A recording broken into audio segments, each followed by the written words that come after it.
1,00,000 మంది శివభక్తులతో కలిసి మహారుద్రాక్ష పూజలో పాల్గొనండి. వెంటనే కాల్ చేసి మీ పేరును నమోదు చేసుకోండి. నమస్తే గురుగారు. నమస్కారం. మానసింహార్పణ.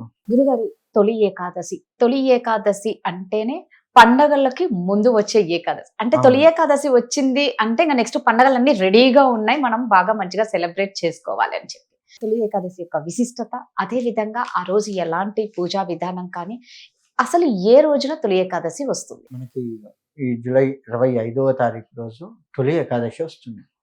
అయితే ఇక్కడ మనకి ఏకాదశి ఈసారి 24 మధ్యాహ్నం నుంచి వచ్చి 25 మధ్యాహ్నం వరకు ఉంటుంది. అందుకని మనకు సూర్యోదయం అప్పుడు ఏ తిథి అయితే ఉంటుందో ఆ తిథిని లెక్క వేసుకుంటూ ఉంటాం. ఆ రకంగా లెక్క వేస్తే 25వ తారీఖు సూర్యోదయం సమయంలో తొలి ఏకాదశి ఉంది. ఇప్పుడు దీన్ని తొలి ఏకాదశిని ఎందుకన్నాము? వెనకటి కాలం కొన్ని యుగాల కిందట మనకి ఇప్పుడు తెలుగు నెలల్లో లెక్క వేసుకుంటే చైత్రమాసం సంవత్సర ప్రారంభం అవుతుంది.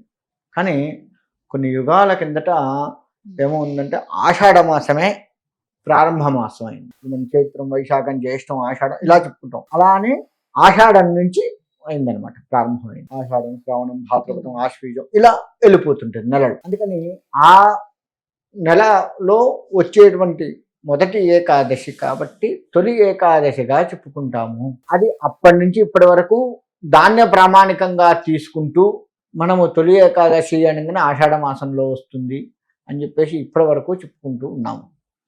అయితే ఇక్కడ అసలు తొలి ఏకాదశి రోజును ఇంకా ఏమని పిలుస్తారు అంటే, తొలి ఏకాదశి అని పిలుస్తారు, శుద్ధ ఏకాదశి అని పిలుస్తారు, తర్వాత దేవసేన ఏకాదశి అని పిలుస్తారు, హరివాసము అని పిలుస్తుంటారు, ఆషాఢ ఏకాదశి అని పిలుస్తారు, మోక్షద్రయ ఏకాదశి అని పిలుస్తారు. ఇలా రకరకాల పేర్లతో ఈ యొక్క ఏకాదశి, మిగతా ఏకాదశికి ఇన్ని పేర్లు లేవు. ఈ యొక్క ఏకాదశికి, తొలి ఏకాదశికి మాత్రమే ఇన్ని రకాల పేర్లతో పిలుస్తూ ఉంటారు. మరి ఈ తొలి ఏకాదశి రోజు ఏం చేయాలి అంటే, మనము మామూలుగా ఉపవాసాలు ఉంటాము. ఈ ఉపవాసాలు ఎలా ఉంటాం మామూలు రోజుల్లో అంటే, ఉదయం చక్కగా భగవంతుడికి సంబంధించిన స్తోత్రములు, పారాయణాలు అన్నీ కూడా చేసుకొని మధ్యాహ్నం భోజనం చేసి రాత్రికి టిఫిన్ చేసి పడుకుంటాం మామూలు రోజుల్లో. ఇది గురువారాలు, శుక్రవారాలు ఉంటారు కదా, వారం వారం ఉపవాసం ఉండేటువంటి వాళ్ళు ఈ విధంగా చేస్తారు. కానీ ఏకాదశి ఉపవాసం, అందులో తొలి ఏకాదశికి ఉపవాసాలు కొంచెం భిన్నంగా ఉంటుంది. సూర్యోదయంలో లేచి మనం సూర్యోదయానికి ముందే లేచి బ్రాహ్మీ ముహూర్తం 4 గంటల సమయంలో లేచి స్నానాది కార్యక్రమాలన్నీ చేసుకొని భగవత్ పారాయణాలు అన్నీ కూడా దీపారాధనతో సహా పారాయణాలు అన్నీ కూడా ముగించుకొని కొన్ని పండ్లు భగవంతుడికి నివేదన చేస్తాము. ఆ నివేదన చేసినటువంటి పండ్లు మాత్రమే స్వీకరించాలి. విష్ణు సహస్రనామ పారాయణము, ఇంకేదైనా పారాయణము చేసుకుంటూ, లేదు గురు ఉపదేశం ఉన్నటువంటి మంత్రాన్ని సాధన చేసుకుంటూ ఉండి ఏకాదశి మొత్తం కూడా ఉపవాసం ఉండి 12 గడియలు వచ్చిన తర్వాత మనము మళ్ళా పునఃపూజ అంతా చేసుకొని మళ్ళీ భగవంతుడికి సంబంధించి పారాయణాలు అన్నీ కూడా చేసుకొని ఉపదేశం ఇచ్చింది కూడా పూజ చేసుకున్న తర్వాత పండ్లు వాటితో పాటుగా మహానివేదన అంటే అన్నము, పప్పు, కూర, మనం తినే పదార్థాలన్నీ కూడాను భగవంతుడికి నివేదన చేసి అది మనం భోజనంగా స్వీకరిస్తాం. అంటే ఒక రోజు మొత్తం నిర్జలంగా పండ్లు పాలతో మాత్రమే ఉంటాము. ఈ విధంగా ఏకాదశి ఈ విధంగా ఉంటారు. మామూలుగా మనం 2 పూట్ల తింటున్నాం, కానీ ఏకాదశి నాడు అలా తినట్లేదు, పండ్లు మాత్రమే తీసుకుని ఉంటాము. తొలి ఏకాదశి చాతుర్మాస దీక్ష కూడా ప్రారంభమవుతుంది. అంటే 4 నెలల పాటు దీక్షాకాలం కూడా చెప్పబడుతుంది, కార్తీక మాసం వరకు. ఇదంతా కూడా సన్యాసులు చేస్తారు. చాతుర్మాస దీక్ష ఎవరు చేస్తారు అంటే సన్యాసులు మాత్రమే చేస్తారు. ఈ తొలి ఏకాదశి నుంచి కార్తీక శుద్ధ ఏకాదశి వరకు చేసేది కొంతమంది చేస్తారు. పౌర్ణమి నుంచి, ఆషాఢ శుద్ధ పౌర్ణమి నుంచి కార్తీక శుద్ధ పౌర్ణమి వరకు కొంతమంది చేస్తారు. ఇలా 2 రకాలుగా చాతుర్మాస దీక్ష చేస్తారు. ఈ సన్యాసులు ఈ చాతుర్మాస దీక్ష మొదలుపెట్టిన దగ్గర నుంచి ఎక్కడైతే మొదలు పెట్టారో ఆ స్థలం నుంచి విడిచి వెళ్ళరు. 4 నెలలు అదే స్థలంలో ఉండి దీక్ష కొనసాగిస్తూ, అంటే వారు సంబంధించిన భగవత్ కార్యములన్నీ కూడాను ఒకే ప్రదేశంలో ఉండి చేసుకుంటూ భక్తులను అనుగ్రహిస్తూ చేస్తూ ఉంటారు సన్యాసులు మొత్తం కూడా. చిన్నజీవ స్వామి వారు, శారదా పీఠం వారు, ఇట్లా ప్రతి పీఠం వారు కూడా, పెద్ద పెద్ద పీఠాలు ఏవైతే ఉన్నాయో అలా ప్రతి పీఠం వారు కూడా చాతుర్మాస దీక్ష చేస్తుంటారు సన్యాసులు. ప్రతి సన్యాసి కూడా చేయాలి, పీఠం ఉన్నా లేకపోయినా సన్యాసి దీక్ష కనుక తీసుకుంటే ఖచ్చితంగా ఆయన చాతుర్మాస దీక్ష చెయ్యవలసిందే. ఇలా చేస్తూ ఉంటారు. అసలు ఈ తొలి ఏకాదశి ఎక్కడ మొదలైంది? మనకి విష్ణుమూర్తి మృడాసురుడు అనేటువంటి ఒక రాక్షసుని సంహరించాల్సి వచ్చింది. ఆ మృడాసురుడితో కొన్నాళ్ల పాటు యుద్ధం చేసి అలసిపోయి ఒక ఉత్తర ద్వారం గుండా ఉన్నటువంటి గుహలో విశ్రాంతి తీసుకుంటూ ఉన్నారు. విశ్రాంతి తీసుకుంటూ ఉన్న సమయంలో ఆ యొక్క మృడాసురుడు ఏమనుకుంటాడయ్యా అంటే, ఇప్పుడు ఆయన విశ్రాంతి తీసుకుంటున్నాడు, అలసిపోయి ఉన్నాడు కదా, అలసిపోయి విశ్రాంతి తీసుకుంటున్నాడు కాబట్టి ఇప్పుడు విష్ణుమూర్తిని సంహరించడం చాలా తేలిక అని చెప్పేసి లోపలికి వెళ్ళిపోతాడు. వెళ్ళగానే ఆ యొక్క విష్ణుమూర్తిలోంచి ఒక చిన్న శక్తి పుడుతుంది. ఆ శక్తి మృడాసురుడిని సంహరిస్తుంది. ఆ తర్వాత విష్ణుమూర్తి లేచి చూసేసరికి మృడాసురుడు సంహరింపబడి ఉంటాడు. ఎలా సాధ్యమైంది అంటే ఆ శక్తి చూపిస్తుంది అనమాట. నేను ఈ విధంగా సంహరించాను స్వామి అని. కాబట్టి నువ్వు నాలోంచి వచ్చావు కాబట్టి నీ పేరు ఏకాదశి అని పేరు పెడతాను అని చెప్పేసి ఆ విష్ణుమూర్తి ఆ యొక్క శక్తి తన కూతురుగా భావించి శక్తిని ఏకాదశి అనే పేరు పెట్టాడు. అప్పటి నుంచి మనం ఈ తొలి ఏకాదశి ఇలా చేసుకుంటున్నాం. అప్పటి నుంచి ఏకాదశి అనేది ప్రారంభమైంది మనకి. ఈ తొలి ఏకాదశి అలా చేసుకుంటారు. ఎవరైతే ఈ తొలి ఏకాదశిని చక్కగా మనసా వాచ కర్మణ కనుక ఎవరైతే భక్తి శ్రద్ధలతో, అచంచలమైన భక్తి, మామూలు భక్తి ఒక రకంగా సరిపోదు. ఆ కాసేపు మన యొక్క కోరికలు తీర్చడానికే తప్ప మోక్షానికి సరిపోయేంత భక్తి మనం స్వీకరించట్లేదు, అంత భక్తిగా మనం చెయ్యట్లేదు.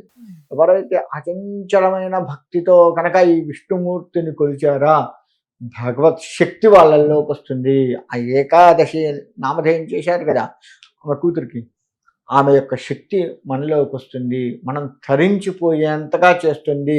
జన్మ రాహిత్యాన్ని, ఇంకొక జన్మ లేకుండా తరింపజేసేటట్టు, ఇది చివరి జన్మ, నువ్వు ఎన్ని పాపాలన్నా చెయ్యి అని చెప్పి పాపాలు చేసే ఏకాదశి ఉపవాసాలు ఉండటం కాదు. అంత భక్తితో ఉంటే అచంచలమైన భక్తి, రాక్షస భక్తి అంటాం కదా, రాక్షసుల్లాగా ఉంటాడు వాడు అంటే రాక్షసుడు ఎంత భక్తిగా ఉన్నారో మనందరికీ తెలుసు. అంత ఘోరంగా నీవు భక్తి శ్రద్ధలతో కనుక ఉండగలిగితే జన్మరాహిత్యాన్ని ఇస్తుంది, నీవు పాపం చేసి ఉన్నా సరే. అందుకే రాక్షసులు అంత పాపం చేసినా వాళ్ళు మోక్షానికి పొంది చేశారు ఏందయ్యా అంటే వాళ్ళ యొక్క భక్తి, వాళ్ళ యొక్క తపశ్శక్తి ఆ విధంగా ఉంది. మరి మనం ఇవాళ తపస్సు చేయలేం కదండి. మనకు ఈ ప్రస్తుత కాలంలో అడవులు లేవు, కూర్చొని చేసేంత ఓపికలు లేవు, తపస్సు చేసేంత తీరికలు లేవు. మరి ఎలా అంటే నామస్మరణే తపస్సు. నీవు నామస్మరణ కనుక నిత్యము చేస్తూ ఉంటే ఆ నామస్మరణ తపస్సుగా మారుతుంది. దాన్ని అచంచల భక్తితో, రాక్షసుడు ఎంత భక్తితో చేశాడో అంత భక్తితో కనుక చేసి ఉంటే ప్రహ్లాదుని భగవంతుడు ఎలా కాపాడాడో, ఎక్కడైనా ప్రహ్లాదుని కాపాడాడు. ఎంత కష్టం వచ్చినా ప్రహ్లాదుని ఆదుకున్నాడు. ఆ విధంగా మనల్ని కూడా విష్ణుమూర్తి ఆదుకుంటాడు, అందులో ఎటువంటి సందేహం లేదు. కాబట్టి ఈరోజు గురు ఉపదేశం ఉన్నటువంటి వాళ్ళు ఆ యొక్క మంత్రాన్ని చేస్తూ, లేదు ఉపదేశం ఏమీ లేదు అంటే అభిషేకాలు శివుడికి చేసినా పర్లేదు. విష్ణుమూర్తి కదండి, మరి వాళ్ళు శివుడికి చేయమంటున్నా అంటే శివకేశవులకు భేదం లేదు. శివకేశవులకు మనం భేదం చూడకూడదు. అలా శివకేశవ భేదం లేదు కాబట్టి శివాయ విష్ణు రూపాయ శివరూపాయ విష్ణువే శివస్య హృదయం విష్ణు విష్ణుస్థ హృదయం శివ యథా శివమయోర్ విష్ణు యం విష్ణుర్మయ శివ అని మనకు వేదం చెప్పబడి ఉంది. కాబట్టి శివకేశవులకు భేదం లేదు. కాబట్టి నీవు ఏ దేవతనైతే ఆరాధిస్తావో ఆ దేవత ఆ విధంగా అనుగ్రహిస్తుంది. విష్ణుమూర్తి రూపంలోనే శివుడు అనుగ్రహిస్తాడు, శివుడి రూపంలోనే విష్ణువు అనుగ్రహిస్తాడు. లేదు ఇద్దరిని కొలుస్తున్నావు, ఇద్దరు అనుగ్రహిస్తారు. ఏ దేవత అయినా ఒకటే. హా శివమయోర్ విష్ణుయం విష్ణుర్మయ శివ, మొత్తం ఆయనే, మొత్తం ఈయనకి ఆయనకి భేదం లేదు, ఈయన ఆయన ఒకటే అని శాస్త్రం చెప్పబడ్డది. కాబట్టి నువ్వు అభిషేకాలు చేసుకున్నా, శివాభిషేకం చేసిన, విష్ణు సహస్రనామం పారాయణాలు చదివిన, గురు ఉపదేశం తీసుకున్న మంత్రాన్ని, పంచాక్షరి మంత్రాన్ని కొంతమంది, నారాయణ మంత్రాన్ని కొంతమంది ఈ విధంగా తీసుకుంటూ ఉంటారు. కాబట్టి ఉపదేశాలు అమ్మవారి మంత్రాన్నైనా సరే చివరికి అలా ఏ మంత్రాన్ని నువ్వు ఉపదేశం తీసుకున్నావో ఆ మంత్రాన్ని గనక సాధన చేస్తూ ఉన్నా కానీ ఆ రోజు నువ్వు ఏకాదశిని సంపూర్ణం చేసుకున్నట్లే. ఆ విధంగా ఎవరైతే సంపూర్ణం చేసుకుంటారో వారికి ఆ యొక్క విష్ణుమూర్తి అనుగ్రహం తప్పకుండా లభిస్తుంది. కాబట్టి ఈ తొలి ఆకాశని అందరూ కూడా సద్వినియోగం చేసుకోండి. ఎక్కడా కూడా మాకు టైం లేదండి, కుదరట్లేదండి ఇటువంటి మాటలు చెప్పవద్దు. శివ దర్శనము, విష్ణు దర్శనం చేసుకోండి, ప్రదక్షిణ నమస్కారాలు చేయండి, అన్నీ చేసుకోండి. మీకు ఎంత చేతనైతే అంత వరకు చేసుకొని సద్వినియోగం చేసుకోండి ఉన్న ఆ యొక్క రోజుని. అంతేకాని తప్పించుకునే సాకులు చేసి మీ యొక్క జన్మని మీరు సార్థకతం చేసుకోకుండా ఉండకండి. చక్కగా చెప్పారు గురుగారు. ధన్యవాదాలు.